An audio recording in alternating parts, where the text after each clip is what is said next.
तुम्हाला माहीत आहे का, की भारताच्या आयकर कायद्यानुसार अशा काही परिस्थिती आहेत, ज्या अंतर्गत एका दुसऱ्या व्यक्तीचं इन्कम तुमच्या इन्कममध्ये ॲड केलं जाऊ शकतं आणि त्यावरती तुम्हाला टॅक्ससुद्धा भरावा लागू शकतो. उदाहरणार्थ पती-पत्नीमधील आर्थिक व्यवहार किंवा पालकांच्या नावावर मुलांनी केलेली गुंतवणूक. यामागे सरकारचे 2 उद्देश आहेत. एक तर कर चुकवण्याचे मार्ग रोखणे आणि दुसरं म्हणजे योग्य तो कर गोळा करणे.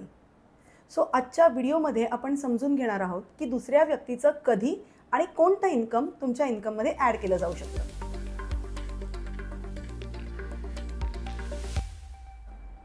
नमस्कार, मी CA प्रज्ञा श्रीधनकर. आर्थिक जागृतीमध्ये तुमचं स्वागत आहे. व्हिडिओच्या सुरुवातीला आपण समजून घेणार आहोत की क्लबिंग ऑफ इन्कम म्हणजे काय आणि मग त्यानंतर 4 अशा परिस्थिती ज्यामध्ये एका दुसऱ्या व्यक्तीचं इन्कम तुमच्या इन्कममध्ये क्लब केलं जाऊ शकतं.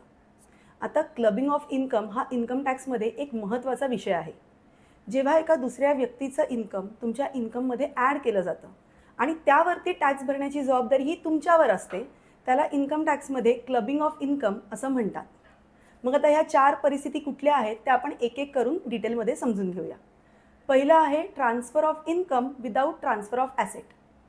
आता बऱ्याचदा लोक काय करतात की त्यांच्याकडे एखादी प्रॉपर्टी असेल ज्यामधनं त्यांना उत्पन्न येतं आहे, तर ती प्रॉपर्टी स्वतःच्याच नावावर घेतात, पण ते उत्पन्न दुसऱ्याच्या बँक अकाउंटला घेतात. म्हणजेच काय, तर त्यांच्या जोडीदाराच्या किंवा मुलांच्या अकाउंटला घेतात. कारण त्यांचा असा समज आहे की मी उत्पन्न दुसऱ्याच्या अकाउंटला घेतलं तर मला त्यावर टॅक्स भरायची गरज नाही आहे. पण तसं नाही आहे. जर ॲसेट तुमच्याच नावाने आहे, म्हणजेच ती प्रॉपर्टी तुमच्या नावावर आहे, तुम्ही फक्त उत्पन्न दुसऱ्याच्या बँक अकाउंटला घेताय, तर क्लबिंग ऑफ इन्कमच्या तरतुदींप्रमाणे ते इन्कम तुमच्याच इन्कममध्ये ॲड केलं जाईल आणि तुम्हाला त्यावरती टॅक्स भरावा लागेल. दुसरं आहे रिव्होकेबल ट्रान्सफर ऑफ ॲसेट. आता रिव्होकेबल ट्रान्सफर म्हणजे काय, तर जेव्हा तुम्ही तुमची प्रॉपर्टी एका दुसऱ्या व्यक्तीच्या नावाने ट्रान्सफर करता आणि त्या ॲग्रीमेंटमध्ये एक कंडिशन मेन्शन करता की एका ठराविक वर्षांनी ती प्रॉपर्टी परत तुमच्या नावावर होईल, तर त्याला रिव्होकेबल ट्रान्सफर असं म्हणतात. मग जेव्हा अशा रिव्होकेबल ट्रान्सफरने तुम्ही प्रॉपर्टी दुसऱ्याच्या नावावर ट्रान्सफर करताय आणि त्या प्रॉपर्टीमधनं काही उत्पन्न येते, ते दुसऱ्याच्याच अकाउंटला जरी येत असलं तरीही ते तुमच्या हातात ॲड केलं जाईल, म्हणजेच तुमच्या इन्कममध्ये ॲड केलं जाईल आणि तुम्हाला त्यावरती टॅक्स भरावा लागेल. तिसरं आहे तुमच्या जोडीदाराचं किंवा तुमच्या सुनेचं उत्पन्न. आता समजा तुमचा एका कंपनीमध्ये सबस्टॅन्शियल इंटरेस्ट आहे. सबस्टॅन्शियल इंटरेस्ट म्हणजे काय, तर त्या कंपनीमध्ये किंवा त्या बिझनेसमध्ये तुमचा 20% जास्त शेअर आहे आणि अशा कंपनीतून तुमच्या जोडीदाराला सॅलरी, प्रोफेशनल फीज किंवा इतर कोणत्या स्वरूपात इन्कम येतं आहे.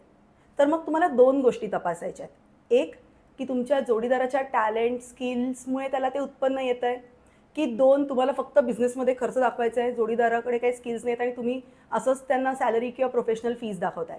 जर पहिली केस असेल जिथे त्यांचं टॅलेंट आणि स्किलमुळे पेमेंट करताय, तर मग ते उत्पन्न तुमच्या जोडीदाराच्याच हातात टॅक्स होईल. पण जर दुसरी केस असेल तर मात्र ते इन्कम तुमच्या इन्कममध्ये ॲड केलं जाईल आणि तुम्हाला त्यावरती टॅक्स भरावा लागेल. तसंच तुम्ही तुमच्या जोडीदाराला एखादी प्रॉपर्टी ट्रान्सफर करताय किंवा तुमच्या सुनेला ती प्रॉपर्टी ट्रान्सफर करताय आणि त्याच्यासमोर योग्य तो मोबदला घेत नसाल, तर त्या प्रॉपर्टीमधनं येणारं उत्पन्न तुमच्या जोडीदार किंवा सुनेच्या हातात टॅक्स नाही होणार, तर ते उत्पन्न तुमच्या इन्कममध्ये ॲड केलं जाईल आणि तुम्हाला त्यावरती टॅक्स भरावा लागेल.